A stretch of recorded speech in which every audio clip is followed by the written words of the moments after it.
का करत लियो बे अइली ना। का जी कहे के लिए बोलवलनी जी? काहे के बोलेलनी? हाँ का कर तू घर? घरवा हम काम करब जी, पीछे घुमाब जी। काहे ना? गजब बात कर देनी जी देवर जी। बताई का काम बा, बोली जल्दी। मन नहीं खेला लगता है। हमारा भी ना गजब बात कर देनी जी देवर जी। हमारा भी ना राउर न मन लगवा हमारा का हो तो तब का कहतो घर काम कर। तो हम तो करते रहे राउर काहे नहीं के मन काहे ना लागत। जल्दी हमार के बेचैनी होत रहे देख ले भी ना का तब बात रही बेटो वो पगला आ गइल बा। एगो बात कही देवर जी, कुछ भी कही रउआ भी छोट बन तो रउआ के उम्मीद में का रखे। देखे में छोट लगा, देखे में छोट बनी तो का कर सकिन जी? बहुत कुछ कर सकिन।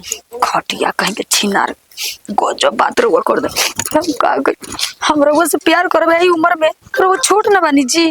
अब कुछ होई तो कुछ भी तो ना होई, हटी यहाँ से न जी। बहुत कुछ को लेब गजब बात बा, कुछ भी कोई ना तन के बड़े हो जाइए तन प्यारो करे में तन की सिचुएशन के तन हैंडल कर जी।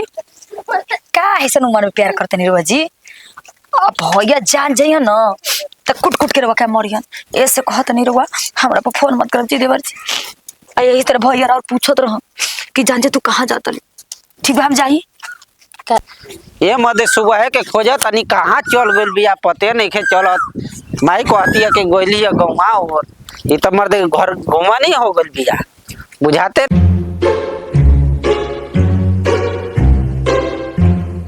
टेंशन में लगा था। टेंशन में बानी ना हाँ। तार भौजाई घर से न पता हो गइल बिया पते नहीं खे चलत केने बिया। अच्छा वही के खोजा था। हाँ देखला का के नहीं हम तो ना देखनी। हाँ अब तू देखो हम तो नहीं जात रहनी बाहर आए जात रहनी बाहर आ। हाँ काहे इतना अपनत बल भैया कुछ ना कहियन। रउआ जानत नहीं? हां कुछ भी कहीं देवर जी रउआ तो जानत बनी, बाकी भैया का करतू तो हम जानत नहीं। तनकी से हम बाहर चल जानी ना देवर जी तो पूछे जा चला रउआ पतन की शौक करेला। हम उनके समझा दे। रउआ कहाँ समझाई? समझा ना दे कौन चीज जी? कहवा चीज समझा दे तारा के ना बताई अच्छा हमरा के ना बताइए ना। हाँ वो सोचती हमर देवर तो हमर बराबर हो जतो। तो तोहरे ना बराबर बनी तनी बैठला से थोड़ी ना हो जी तनी हमारा बराबर। तनी मनी ना छोटी गो बनी। और ये देवर जी को चवाली कि ना बियाह कइले वक्त तो बड़ छोट ना होई देका। हाँ तो बाकी भैया वाला प्यार थोड़ी ना रवा कर पाई। काहे ना कर पाई? कर रे काहे ना भैया चल जन बात तो ना जाई हो जीरो सामान ले तो दादा रे दादा। हम तो सोचत रहे रहो कुछ ना कर पाए, बाकी क्या करे। बाकी कुछ सुनी एक मुलाकात ना ये सिवानुहान में बेकार से हमके घर जाई दी भैया ना रो छेक के लगन मारे। कोई नहीं चिंता ना कोई नहीं ना ठीक बा।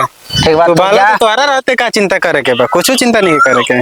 ठीक है बा तू जा हम तो देखा तनी के नहीं हो ही देख लो देरियो के जनता निकलल वाली ना। हाँ मर्दे तो चला तब चलो ठीक बा। जी मर्दे तो चलियो गइल भयो और ये मर्दे हे जा बैठल मन सा छोट को बा संग वे। हाँ ये जा क्या करता न सब रुको देखे दो जान जाई ये जा क्या करता हो कवेले जो आता नहीं देवर जी से बतिया गई का बतिया तले रे हमर मौगी से। ऐसे सर समाचार बतियाओ तनी। सर समाचार बतिया तला आ तू कवेले 2 घंटा ले का करता हो? ए जी इनकर से बतिया तनी का खाना बनी का भौजी आज ऐसन बनाओ होइसन बनाओ का करी। देवर जी के बात सुन नहीं के न पड़े। ए बच्चा जो जो तू पढ़े जो रे तेरे बुझात नहीं खे जा तनी भैया के समारम ना समागम घरे में के आ तारा के कवेले घर घरे पूरा जो अलेनिया तार पते ना लगल है तो का करी जी।